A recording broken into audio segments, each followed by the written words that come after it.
Quand on perd un enfant, il y a cette question qui revient. Pourquoi?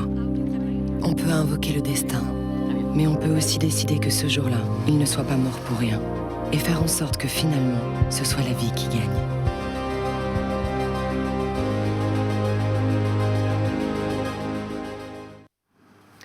S'il m'arrive quelque chose, je voudrais faire don de mes organes. Avez-vous déjà abordé ce sujet avec vos proches? Eh bien, selon le baromètre 2023 du don d'organes et des tissus, seuls 47% des Français ont transmis leurs directives à leur entourage. Alors cette semaine, le grand dossier est dédié sur le don et les greffes avec nos invités que je suis ravie d'accueillir aujourd'hui. Jean-Christophe Vénard, bonjour. Bonjour. Vous êtes médecin en charge des prélèvements d'organes au CHU de Tours. Et puis docteur Philippe Gâteau, bonjour. Bonjour. Néphrologue et puis responsable de l'unité de transplantation rénale au CHU de Tours, vous vous connaissez donc. Et Éric Gaucher, bonjour, vous n'êtes pas médecin, mais un métier qu'on aime bien, vous êtes vigneron. Exactement. À Chancey, sur l'AOC Vouvray. Vous êtes notre grand témoin, puisqu'il y a 6 ans et demi, vous avez été greffé. Cardiaque. Oui. On va raconter un petit peu votre histoire. Merci en tout cas d'être là. Petit point événement. Le 22 juin, c'est donc la journée nationale du don d'organes et de la greffe. Et puis plus localement, il y a un événement auquel vous allez participer, Éric, c'est la Loire à Donf, du 16 au 18 juin, avec des personnes qui sont transplantées cardiaques, hépatiques, rénales, qui vont parcourir 196 km sur le parcours de la Loire à vélo. Vous pouvez évidemment aller les voir, c'est le but, hein, ils ne pédalent pas juste comme ça, pour faire la promotion du don et puis montrer que la greffe, eh bien, ça roule. Voilà pour l'introduction. Peut-être ne le saviez-vous pas, chers téléspectateurs, mais le don, finalement, eh bien, on est tous concernés. La loi nous dit, docteur Vénard, que finalement, on n'a plus besoin de carte. Moi, je me souviens avoir une petite carte dans mon portefeuille. C'est plus le cas. C'est pas que c'est plus le cas, c'est qu'on peut toujours avoir une carte, mais oui. La loi dit effectivement qu'on est tous donneurs, puisque la loi, c'est la loi du consentement présumé. Oui. Et on insiste beaucoup sur le fait d'en parler avant.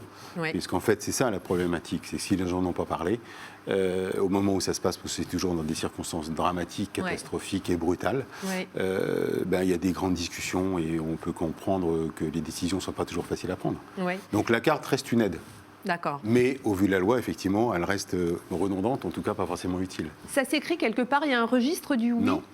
Il y a un registre du non pour les gens qui ne veulent pas, mais il n'y a pas de registre du oui, puisque le registre du oui, c'est la loi, puisqu'on est tous donneurs. D'accord. Alors on parlait de, tout à l'heure, vous êtes néphrologue, docteur Gâteau, donc là on est sur les reins, mais on a quand même envie de savoir quels sont les organes que l'on peut donner, et il y en a beaucoup.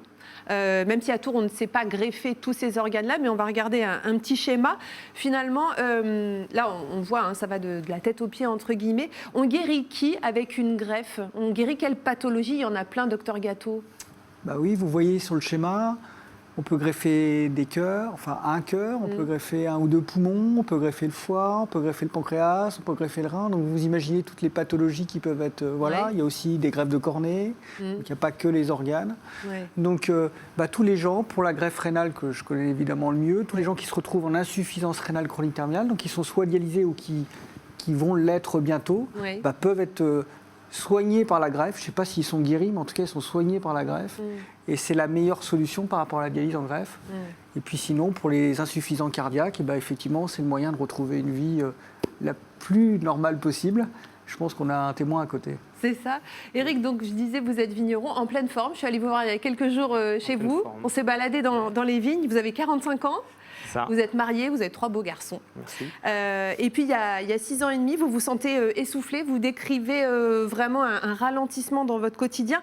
Vous savez que dans votre famille, il y a des cas de cardiomyopathie dilatée. Ça veut dire que votre cœur devient trop gros, c'est ça? Voilà, mon cœur devient trop gros. Donc, nous, dans notre famille, ça ne touche que les garçons. Oui. Et donc, ce sont aussi les mamans qui nous donnent, qui transmettent.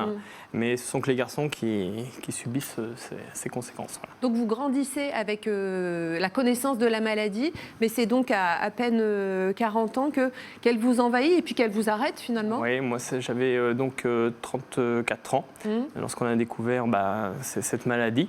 Donc ne plus pouvoir respirer, fatigué, et puis tous les autres organes qui suivent, mais pas positivement. Quoi. Oui. Donc, ça veut dire quoi? Vous êtes alité? Je suis très fatigué, donc on m'avait posé un défibrillateur en cas d'arrêt cardiaque. Là. D'accord. Donc voilà, j'étais 4 ans avec ce défibrillateur jusqu'au jour, on ne peut plus, on est au bout. D'accord. Donc là, on vous dit, il vous faut un nouveau cœur. Oui. Et puis là commence donc une attente. Cette attente, voilà. Cette attente, elle va durer 11 mois. 11 mois, oui. Qu'est-ce qu'on a dans la tête? Parce qu'on parle des donneurs, mais ceux qui reçoivent sont dans une attente. On attend finalement que quelqu'un décède. Oui. On sait qu'il faut un décès pour que vous puissiez, vous, être greffé. On est patient. Il faut. Parce que l'attente peut être longue comme rapide, selon les cas aussi. Oui. Et jusqu'au jour où moi j'ai senti que j'étais au bout. Je ne pouvais plus. Mon corps n'arrivait plus à résister à tout ça, quoi. Vous êtes au cinéma avec vos 3 garçons, Voilà. le téléphone sonne, vous dites numéro inconnu, bon. Inconnu. Ça ressonne. Exactement, ouais. Là, vous décrochez, on Je vous décroche. dit quoi? Donc on me fait part que c'est l'hôpital de Trousseau. Ils me font part que il y avait un cœur qui était disponible pour moi, qui me correspondait. Là, un petit temps d'arrêt, on s'est dit allez, on se ressaisit. On n'a pas pu regarder la fin du film, Non. mais Il n'était pas pour bon. bonne cause. Et puis après, du coup, allez, hop, changement de décor. Les enfants, alors 3 garçons, 3 avis totalement différents. L'aîné qui me dit faut y aller. Le deuxième qui dit je veux pas, papa. Puis le troisième qui dit ouais, super. Voilà. Vraiment, les âges sont différents aussi. Ouais. Et après, on a quelques heures pour profiter de tout ça. Ouais. On y va. On va revenir sur votre réveil tout à l'heure, mais d'abord, donc là, Eric reçoit un corps d'un donneur qu'il ne connaît pas, puisque le don, on peut le dire, c'est une sorte il y a d'autres pays, au Canada, en préparant l'émission, vous m'avez dit, où donneur et la famille du donneur peut entrer en lien avec le greffé. En France, ça n'est pas le cas. Non, c'est pas le cas, mais c'est surtout que quand je vous disais ça, c'est effectivement surtout en rencontre post-greffe. C'est-à-dire qu'en fait, les familles de donneurs ont des fois besoin d'exprimer, de rencontrer les receveurs. C'est une autre vie. C'est-à-dire que pour eux, c'est une prolongation un petit peu d'un décès. Et effectivement, ils en ont besoin. Donc chez nous, c'est pas possible. Parce que c'est vrai qu'il y a cet anonymat qui doit être préservé. Mais oui, le donneur est anonyme. Il est anonymisé dès le début du dossier, obligatoirement. Et toutes les infos remontent comme ça. Et jusqu'à l'équipe de greffe qui ne reçoit pas une proposition de greffon sur un nom, mais un numéro qui est attribué pour s'assurer absolument de l'anonymat. Docteur Gâteau, seule la greffe rénale permet de lever cet anonymat et même, j'allais dire, on connaît réellement la personne qui va nous donner un rein. Pourquoi ça se passe comme ça ? Eh bien, effectivement, la particularité, c'est qu'on a habituellement, en tout cas, 2 reins et qu'on peut vivre avec un seul. Oui. Et donc, à partir de là, quelqu'un qui est en bonne santé, qui a une bonne fonction rénale, il y a évidemment beaucoup d'obstacles théoriques à ça, mais peut donner un rein à la personne qu'il connaît. On parle dans la famille, mais aussi pas dans la famille. Ça peut être un lien d'amitié. Et il faut juste être majeur. Donc, c'est ça, finalement, la limite. Et donc, si médicalement c'est possible, donc vous pouvez donner un de vos reins, le rein gauche ou le rein droit, à la personne qui va donc pouvoir le recevoir et être greffée. Et en restant en bonne santé, alors il y a quand même une étape opératoire, il faut récupérer tout ça, mais quand même les résultats et les enquêtes d'ailleurs montrent que les gens ne regrettent pas d'avoir donné. Donc là, finalement, on peut le faire comme ça. Et là, évidemment, vous connaissez forcément votre receveur, puisque c'est votre mari, votre femme, votre enfant, votre père, un ami, votre meilleur copain d'enfance, ou je ne sais. Qui devra passer même une sorte de grand oral devant un tribunal, c'est ça ? Oui, alors en fait, surtout, il y a toute une procédure. Évidemment, le risque de ça est finalement le seul risque. Sur le plan sociétal, c'est le trafic d'organes. Et donc, il y a évidemment des étapes médicales, mais qui seront complétées par une étape administrative. Donc, avec une audience devant le tribunal. Mais enfin, il ne faut pas imaginer non plus, c'est pas une série télé. Les gens n'en gardent pas un souvenir catastrophique. Donc, il y a effectivement cette partie-là de la procédure qui est tout à la fin, avant l'opération. Éric, quand vous êtes réveillé, vous avez eu envie d'écrire beaucoup de choses. Vous avez dit, voilà, dans le roman, besoin d'écrire et une pensée, beaucoup de larmes aussi pour votre donneur. Vous pleuriez votre donneur. Mon donneur, et puis aussi parce que j'ai connu les deux choses. Mon papa qui a été décédé quelques années avant, à qui on a prélevé aussi des organes pour une autre personne. Et ça, j'ai eu aussi besoin de savoir que devenait vous étiez ce receveur. des deux côtés finalement. J'ai vécu les deux moments. Et bon, on s'imagine plein de choses, mais on remercie à notre façon la famille de ce défunt, de mon donneur, quoi. Et ça, c'est très important. Tous les jours, je pense à lui. C'est votre héros, c'est votre héroïne. Oui, voilà, exactement. Tous les jours, je pense à sa famille et à lui. Il y a une option possible, avec tout l'anonymat évidemment qui est gardé, d'écrire une lettre qui sera transmise ensuite à l'hôpital, qui sera lue par... c'est ce que vous avez fait. Vous avez eu envie d'écrire une lettre à la famille du donneur. Là, je n'ai pas fait un roman, hein, mais j'avais besoin en quelques phrases remercier sa famille de ce qu'ils avaient eu de faire ce choix. Et moi aussi, de continuer de vivre. Oui. Et la priorité de voir grandir mes enfants. Ouais. Et puis de vivre bien, vous disiez, de respecter aussi. Tout à fait, de respecter, et puis de reprendre sa vie d'avant aussi. Quand on est malade, qu'on attend, on est au bout, quoi. On ne peut plus rien faire. Aujourd'hui, vous allez parfaitement bien. Super. Ouais. Alors justement, ce sont des discussions qui sont difficiles à aborder. On parle de tout à table, par exemple, mais c'est vrai que c'est pas simple de dire au fait, toi, t'en penses quoi du don d'organes? Oui, pourquoi? Il faut que ces discussions arrivent dans les familles ou entre conjoints ou entre parents et enfants. Il faut, oui, je pense qu'un des axes majeurs de la communication, aujourd'hui, il y a une chose qu'on ne peut plus accepter en France, c'est qu'on a 30% de refus. Oui. Voilà. Alors, je ne dis pas qu'il ne faut pas accepter le refus, je dis qu'on ne peut pas accepter d'avoir un tel pourcentage. Oui. Et il y a une inégalité, il y a quelque chose, un paradoxe entre, je dirais, on sait qu'on a 80-85% de gens qui sont vraiment favorables à la greffe, favorables au don, et c'est ce qu'on va avoir si on interroge n'importe quelle personne. Oui. Et on a quand même 30% de refus. Et en fait, ce delta, il faut absolument qu'on arrive à le faire baisser, parce que c'est juste parce que les gens n'ont pas à parler. C'est juste parce que ça arrive de façon brutale. C'est juste parce qu'on ne sait pas quoi choisir. Et on sait pertinemment que si les gens se sont exprimés, le choix sera respecté. Dans un sens comme dans un autre. Faustine, justement, on a interrogé encore une fois ceux qui nous suivent sur les réseaux sociaux avec cette question. Oui, on a demandé si donc ceux qui nous suivent avaient déjà parlé de leur souhait de don d'organes à leur entourage. Et donc au vu des résultats, c'est quand même une discussion qui est assez souvent abordée en famille ou avec ses proches, puisque 67% disent avoir déjà fait savoir à leur entourage ce qu'ils souhaitaient concernant leur don d'organes.